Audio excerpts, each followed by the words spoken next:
What are you doing? The video's about to start. Sit back down. I don't care if you've got a freshly nice waxed butt. You sit down. The video's about to start. I'm Kris. This is Crusades Part 1, even though this is actually Part 6, but we're not talking about that. Here's the video. This finger right here makes all the controlling things.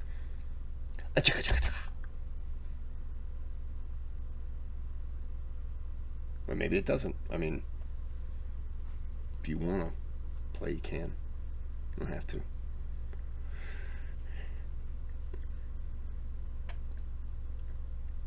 And gets a reward. A peasant just beheaded the one dude who didn't want to get on his horse anymore. Peasant.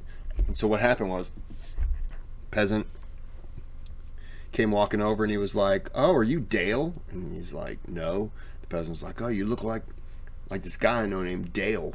And the guy was like, "No, I'm not." The peasant was like, "Well, if you don't mind, I gotta cut your head off real fast so I can make some monies from the Crusaders." And the guy was like, "Yeah, I don't want you to do that." And he was like, "Okay, I won't."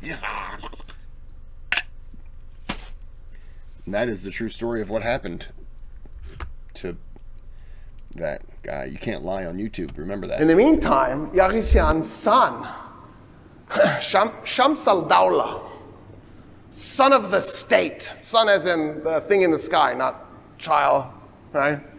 Shams al-Dawla, isn't that a cool name? Who would name their kid that? Anyway, Shams is beautiful, but of the state? Anyway, he's got the citadel, and he's holding on to it. He's like, okay, they've got the city, but he's also watching what the Crusaders are doing in the city. They're not kind conquerors. They're not walking through and going, "Oh, hi, everybody, how's it going?" They are murdering everybody. They're just going through the streets, slaughtering the inhabitants of Antioch. They're killing the men. They're killing the elderly. They're killing the women. They're killing the babies. They're leaving nobody. And Shams is up there in the citadel going, who are these people? Why are they doing this? Why wouldn't you want the city intact? Somebody to tax, somebody to work for you. Why are you slaughtering the city? And there's nothing you can do about it except resist and hold on to the citadel. And that's when Karbuka's army shows up. Too late. Shams actually sneaks out of the city to go meet with him to try and coordinate what's going to happen next. Like, how are they going to fight for the city? Because he hasn't given up. Karbuka fires him on the spot. Because you're done. You're not going back to the citadel. He then sets up his army to fight, but the princes who are with him fear, Dukak and Ridwan, fear that if he succeeds, he will then be able to establish authority over Aleppo and Damascus. And so they actually pull off the field and start heading home. And when the rest of his army sees this, they lose heart. The Crusaders see what's happening. They see them pulling away. So they come running out of the gate because the Crusaders had just found the lance that speared Jesus. Right? The Romans check to see if he's dead by spearing him. Right? Because if fluid comes out, it means he's drowned in his own fluids, because that's the goal of crucifixion, is to drown you slowly. And they found the lance that did this. It's not probably, right? Probably what happened was a monk took a lance and buried it and said, "I'm pretty sure it's somewhere around here. You guys should dig for it." They dig, they find it, and they're like, "It's a miracle." And they come charging out of the city. And it had a little price tag sticker on it. They were just like, "Were you visiting the gift shop?" And he's like, "Nope." And they're like, "Why does this say it was made last year?" And he's like, "It was a joke the Romans always did. It is. It's legit. I carbon dated it." And they're like, "What?" And he's just like, "Yep, go with that." Towards Karbuka's army, his army's morale has collapsed. His morale has collapsed. They just turn and run away. And the Crusaders don't pursue them because they think it must be a trap, because they can't figure out why the larger army just ran away for no reason. And then they have their city. There's a brief struggle between Raimond and Bohemond. Bohemond wins, and Bohemond gets to keep Antioch. And then the rest of the Crusaders go, we're not here for Antioch, we're here for Jerusalem, let's keep going. Bohemond goes, I'm good, I got what I wanted. I just wanted one of the richest cities on the planet, although it's not rich anymore because you just killed its inhabitants. Anyway, I don't understand. They start marching to Jerusalem. The next city they come upon is a town called Ma'ada. When they arrive at Ma'ada, the population fights as hard as they can. So it's soldiers and citizens holding on to the city as hard as they can. But eventually the Crusaders get in and they capture the city. When they do, the Crusaders murder all 20,000 inhabitants and eat them. So there's multiple sources that say this on both sides. It's always good to have both sides saying it.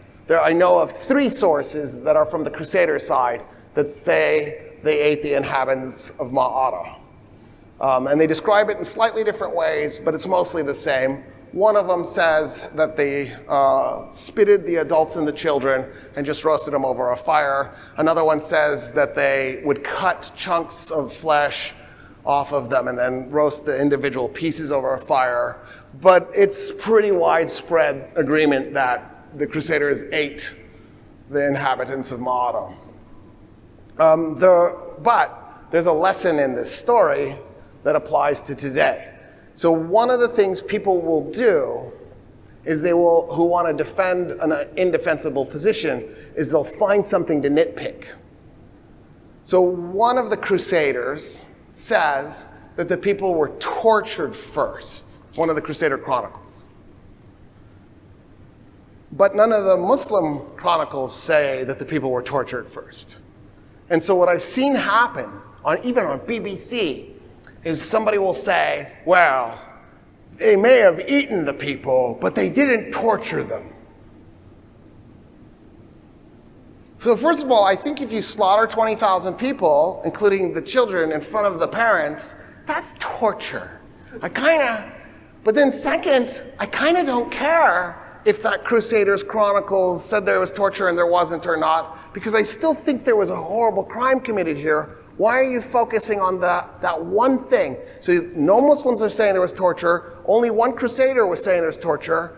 Nobody's having an argument with you, dude. There's no torture. They just killed them and ate them. The reason I'm bringing this up is you see this kind of nitpicking. Like, for example, with the Holocaust deniers I have seen focus on the number. So for the record, it wasn't 6 million Jews. It was probably 5.1 to 5.4. 6 million is a slight exaggeration. Oh, well, then the whole thing was a fraud. Big exaggeration, but it's a slight exaggeration. So the Holocaust deniers will focus on the number. Well, it wasn't 6 million. If you just take the 5.1, you took away their ability to do this. And then now you can, well, how about the 5.1? And then there's nowhere they can go because that's the number. The 5.4 is also a number possibly, but just go with the low. 5.1 is already a horrific, nightmarish, hellish, evil. Why not just say 5 million plus? That encompasses 6. I've heard more. I've heard up to 10. But that could have been not necessarily Holocaust in terms of concentration camps that we would think of, but Jewish people who were just gunned down on the street and stuff, where they were just murdered before. It's almost like saying, okay, 5 million were killed in camps. Another million were killed on the street. Yeah, but they weren't in concentration camps, were they? Oh, I apologize for getting the number wrong. Being shot out on the street and starved to death in a camp and all that, to me, still stinks regardless of which side you're on. You're still dead and suffering, potentially dead.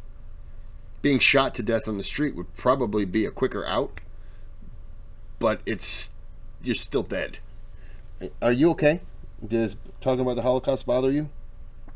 Or is it that I'm not rubbing you? You gonna give me those sad eyes? Okay, back to the video. It doesn't have to be 6. Do you see what I'm saying? It doesn't have to have been torture. We're good with it just being cannibalism. So be careful when you're arguing, when you're dealing with people. What is that called? I feel like it's distraction. It's not gaslighting. It's a little different thing. It's like, yeah, but what about... Anyway, the Crusaders then approached Tarabulus, Tripoli. It was one of the wealthiest cities on the planet at the time. So was Antioch, by the way, but not anymore. Tarabulus had a library in it with 100,000 books. It was ruled by a qadi, and as opposed to like a guy who took the title of maybe king or something. It was ruled by a guy who had the title basically judge, which is kind of cool. And the city was rich. It had these big walls around it. The Crusaders set up a siege. There was no point. There was no way they were getting in. So they bypass it. And then they decide, you know what? Let's just keep bypassing. We have Antioch. We have Edessa. We have Maada. Let's just go straight to Jerusalem. Why are we capturing anything else? So they bypass Beirut. They bypass Arsuf, Akka. They just don't deal with any of it. Sur, Saida, they go straight to Jerusalem. When they get there, they immediately attack it. They don't have any ladders. They don't have any siege equipment. This city has a wall on it. It has a citadel. So the Crusaders just go like a mob, charging up to the thing, and they're like banging on, and the defenders are like pouring oil on them, shooting them with arrows, going, they can't get in here.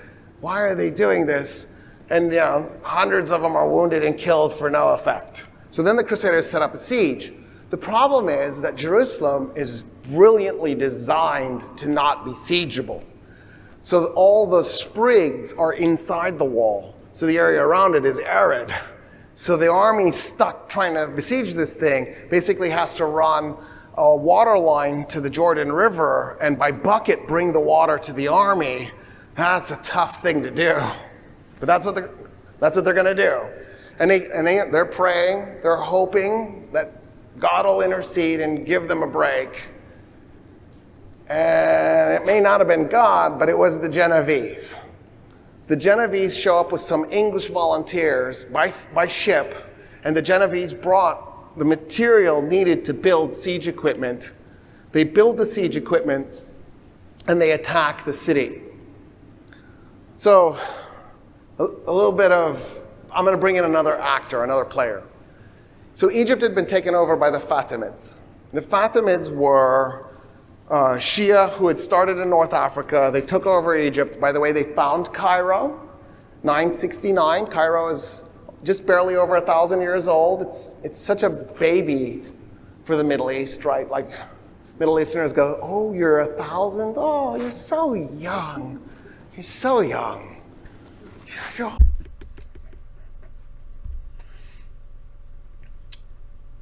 So I'm in Illinois, and my state is 205 years old. Step your game up, Cairo. I mean, we're practically the same age. You know what I mean? Whole life is ahead of you. Of course, Cairo is a mega, massive city. It's the 6th largest metropolitan area on the planet. There's only 3 metropolitan areas on the planet that aren't in Asia that are in the top 10. Cairo, Sao Paulo in Brazil, and Mexico City are the 3 that aren't in Asia. Everything else is Shanghai and Tokyo and Calcutta, you know what I mean? So, the Fatimids are doing all right, but something really weird has happened. The Fatimids hated the Seljuks, but the Fatimids liked the Romans. They were allies. So when this whole crusade thing happened, in the mind of the Fatimids, who had just lost Jerusalem to the Seljuks a few years earlier, what's going to happen is the Crusaders, who are technically in the service of the Roman Empire, are going to split that land. Syria will go to the Romans, Palestine will go to Egypt. That's what they're thinking is going to happen. So they decide, let's go grab Jerusalem from the Seljuks before the Crusaders arrive to do our part in this alliance. They have an explicit alliance with Rome. This isn't like they're speculating. This is the deal that they've made with Alexius Komnenos. And so they send an army, they defeat the Seljuks, they capture Jerusalem, and then they send an envoy to meet with the Crusaders. And the Crusaders just keep coming. And the Egyptians are like, what are you doing? No, you stay on that side of that's the deal. We're going to split this. And the Crusaders just keep coming, and it becomes clear to the Fatimids, they're going to fight. They're allies. So they dig in, and that's when the siege equipment comes and the Crusaders break in, and the Egyptian ruler, the Egyptian general in command of the defense of Jerusalem, Iftikhar, is looking at this going, how do I fight this now that the Crusaders have a sectional wall? And so he retreats his men to the citadel. Once they're in the citadel, there's nothing he can do for the population of Jerusalem. All he can do is he can hold on. It's basically a thorn in their side. He's going to make it so that the Crusaders can't control Jerusalem, but they can control parts of Jerusalem, and he won't control any of the merchant part of Jerusalem, the commerce part of Jerusalem. He'll just have a military peace, and eventually he'll run out of supplies. And their goal is to fight to the death. There's no point. They saw what happened at Ma'ara, and they saw what happened at Antioch. They know who the Crusaders are. They're supposed to be allies. They're being backstabbed. They get it. But the Crusaders really want the city, and so they start negotiating. And the deal that they come up with, Raymond Saint-Gilles comes up with, is the following, that the Egyptians will leave in groups of 5. They'll leave the citadel, and then they'll exit the city 5 at a time.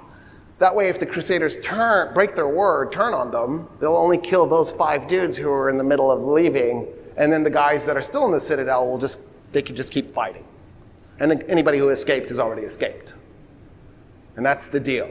So the first 5 go, and then another 5, and another 5. And the last 5 were like, oh God, they're going to turn on us, but they don't. And the last 5 get away. And then the Crusaders go over to the gate and they close it. They go over to the Muslim quarter and they just begin murdering everybody. They're just walking through the city, slaughtering person after person. Tancred, the guy that I talked about, with the strategic mind who kept running into trouble with Balduin until Balduin took Edessa, he can't take it. He's like, what are we doing? He runs over to a group of Muslims who are running, and he's like, whoa, I'm not going to kill you. He hands them his banner, and he says, if Crusaders approach you, say you're with Tancred, and show them my banner, and they won't harm you. And they're, of course, grateful. And then he just sort of runs around the city trying to figure out what to loot and how to save people's lives. He hasn't given up the looting. Don't be naive about this. But he's also like, let's not just murder everybody. And he describes in his own memoir, later on, coming upon that group of Muslims laying there dead on his bloody banner. Like the Crusaders didn't even care. They're just like, you're with Tancred? A group of Muslims.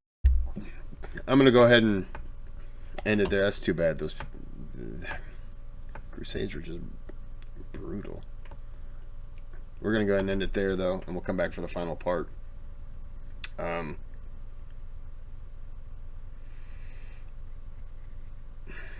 Sorry. My